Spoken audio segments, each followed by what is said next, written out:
There are various verses all over the Quran that talks about the formation of the embryo.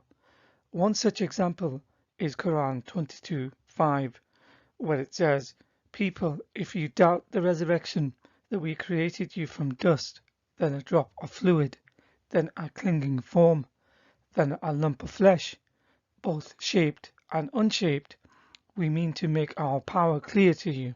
Whatever we choose, we cause to remain in the womb for an appointed time. Then we bring you forth as infants, and then you grow and reach maturity." Quran 23:14 is probably more comprehensive in explaining the stages of the embryo from within the womb. Essentially, the Quranic stages of embryo development are as follows. Number 1, nutfa, translated here as drop, but it actually means sperm, as translated in some versions. The same word nutfa was translated as drop of fluid in the previous Quranic verse, although it is from the same website source. Number 2, alaqa, here translated as clinging form. Sometimes it is translated as a blood clot. Mudgha is number 3, here translated as lump of flesh, but also translated as chewed up flesh. Number 4, izam, which means bones. Number 5, laham, which means flesh. The multitude of translations and interpretations for the same verses prove that the Quran is not a clear book. Another problem with the Quranic description of the embryo is when it says, "We clothed those bones with flesh." The issue is bone formation or ossification begins long after muscle or flesh has begun to develop. Therefore, there is no scientific basis for the Quranic claim of a stage in which bone is later covered with flesh after the embryo's formation. In the Arabic, the prefix fa before the word khalaqna, then we created, and kasawna, then we clothed, indicates sequential occurrences immediately following an event. Arabic grammar books or associated sources such as this one called Medina Arabic, the link is below, explains the meaning of fa when it is attached to a verb, means that the following noun takes part directly after the preceding noun. Although the Quran indicates the bone is covered with flesh at the final stages of development, and this happens immediately after the bones are formed, modern science says the flesh is formed simultaneously with cartilage, not the bone, as even at 7 weeks there is no bone. The bone is formed only after 8 weeks. In the 10th edition of The Developing Human, on page 349, in opposition to what the Quran says, Dr. Keith Moore, a popular name often cited by Muslims in their apologetics in regards embryology, says that ossification of the bones begins in the 8th week, starting with the upper limbs, followed by the lower limbs and pelvis. Apologists often argue that when the Quran refers to bone, it can also mean the cartilage. However, in this Arabic medical website, it makes a distinction between the bone and cartilage and has different terminologies for both. For cartilage, it uses the word gudruf, a word the Quran does not contain. The website was last updated on November 2022. The title says, "Is cartilage bone?" going on to say azm, bone, and gudruf, cartilage, are not the same thing. Here is the article, both in the original Arabic and English translation. The link is below. It says cartilage differs from bone in that it is less rigid and more flexible, going on to say, despite the many similarities between them in structure and function, however, there are many differences. Even in Arabic dictionaries, such as this popular one called Al-Ma'ani, Under the word for bone, azam, it still makes a distinction and uses the word gudruf, cartilage, to say it is the cartilage and its ossification that eventually becomes the bone. Apologists will argue that when the Quran says bone, it means the cartilage, and that is all that matters. A question needs to be asked is why does another word exist in the Arabic language to mean cartilage if they are the same thing? It seems the Arabic language is evolving and feels the need to add and be more nuanced, whereas the Quran or Allah is rigid and has a more limited vocabulary, to the point apologists have to come to the rescue of the Quran by employing their own interpretation that would otherwise not fit or make sense with modern science. If proponents of Quranic embryology suppose that the Quran was only referring to the precursor cartilage and not the bone itself, the point still remains that the Quran could have easily mentioned the actual word for cartilage, which is gudruf.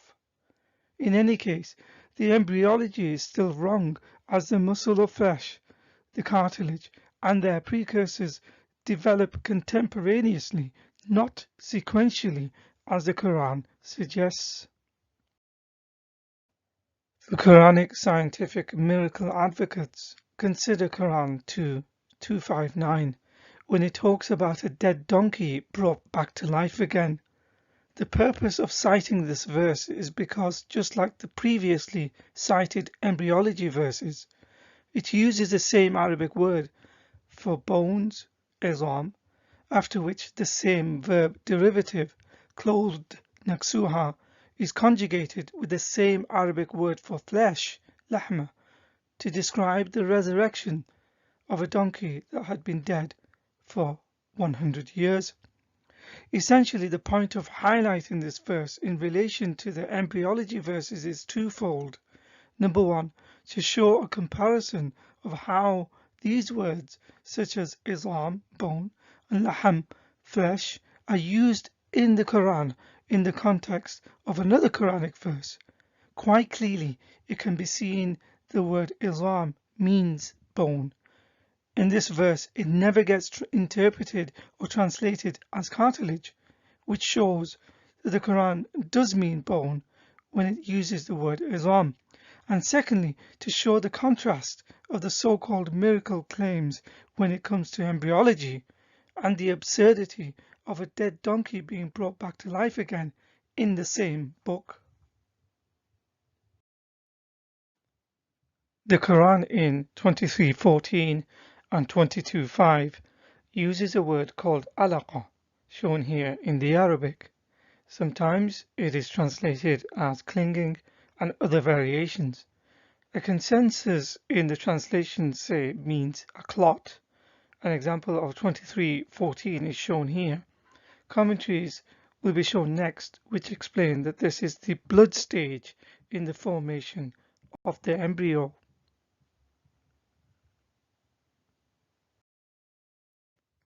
In numerous commentaries, alaqa is invariably described as the blood, congealed blood, or simply red clot. For example, Ibn Kathir says alaqa means a red clot like an elongated clot. He then quotes Muhammad's companion Ikramah, who said, "This is blood." Tafsir Jalalain says alaqa means congealed blood. Links to both the commentaries are in the description. Miracle advocates hold on to the word alaqa, incidentally as they do with any other Quranic word or sentence, and try to make out of it something that really isn't there, often by claiming it is scientific and miraculous because it was unknown to the world before the Quran ever mentioned it. The reality is that there is nothing miraculous about the term alaqa as found in the Quran. In fact, the very opposite is true. Firstly, the reason it is described as such is because a clotted dead blood was observed during a miscarriage. So this was an observational phenomenon. Consequently, rather crudely, the formation of the embryo was defined as such in the Quran. Secondly, if the Quran was written by the God of the universe, as Muslims claim, one would have expected him to know that if there was an actual clot stage during the formation of a fetus, this would be a very major medical problem, because clots are blood coagulation, which is a mass of blood that forms when platelets, proteins, and cells in the blood stick together. It reduces bleeding when injured and can lead to strokes and heart attacks. This is explained by any medical book or website, as an example of one is here. Amongst ancient Arabs, there was a precedence of the usage of referring to a stage of embryonic development as blood. For example, the Arab poet Al-Nabigha al-Ja'di, who was a contemporary of Muhammad, used the expression in his poetry. For example, in Tafsir al-Qurtubi, in relation to Quran verse 5110, he quotes the poem of Al-Nabigha when he talks about the embryo becoming blood. Curiously, the beginning part of the poem is ominously similar to Quran 59:24, which has the same rhythmic structure and Arabic words.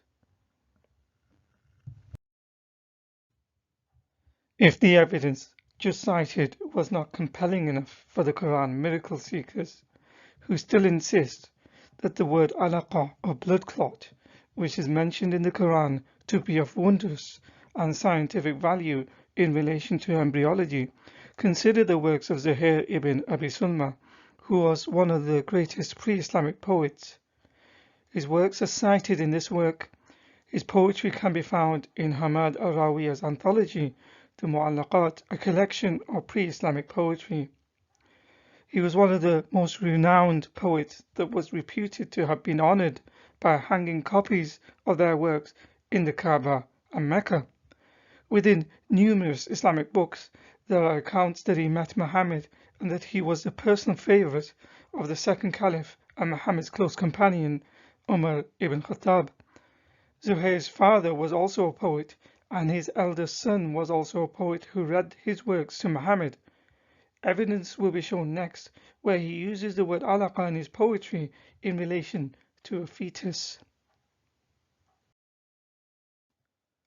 Zuhair's life and poetry is referenced in Al-Iqt al-Farid, written by early Muslim scholar Ibn Abd Rabbih, whose book was so venerated in early Islam that it is considered to be a classic and one of the great books of Islamic civilization. Dr. Isa Buluta, Professor of Islamic and Arabic Studies, translated the book into English. In his introductory statement, he says that the book is an anthology attempting to encompass all that a well-informed person had to know in order to pass in society as a cultured and refined individual. In the original Arabic pictured here, volume 1 of the book on page 245, Zuhair uses the word alaqa in the context of pregnancy, showing that such usage, regardless of its intended meaning, predates the Quran. In the relevant line of Zuhair's poem regarding a journey to see his patron, Harim ibn Sinan, the poem describes how an alaqa or clot was discharged from his camel as it was having a miscarriage on a long journey. Here is a word-for-word translation of the poem. The relevant words read, Yajhudu, miscarrying, min, from, arhamiha, her womb, al-alaq, a clot. Quran chapter 96 is called the chapter of alaq, in other words, the chapter of clot. Verse 2 says, He created man from a clot. The point is, the same word as found in the pre-Islamic poetry is also found in the Quran, both describing the embryo and the fetus. So in conclusion, the various verses all over the Quran about the formation of the embryo being sequential is incorrect. For example, the Quranic description says the bone forms before the flesh has begun to develop. However, the bones do not form for another 7 to 8 weeks. Even if cartilage is being implied, it happens simultaneously with flesh formation. The language of the Quran is defective. It requires modern Arabs to create a new word for cartilage. This is because quite clearly bone and cartilage are different. Whilst apologists are keen to highlight so-called Quranic scientific miracles, the same Quran uses the same words, flesh, clothed, bone, to bring back a dead donkey back to life. The point of highlighting this verse is twofold. Number one, to show a comparison of the words and how it is used in the context of another Quranic verse. And secondly, to show the contrast of the miracle claims for one verse and the absurdity of a dead donkey being brought back to life again in the same book. Crude words such as blood clot was based upon ancient Arabs' observations of miscarriages. There is no blood clot stage in the formation of the embryo. Blood clots are detrimental and formed as a result of coagulation of the blood. There were ancient Arabic poetry that used words such as alaqa and how the embryo is a blood. These are phrases strikingly similar to what later became Quranic verses.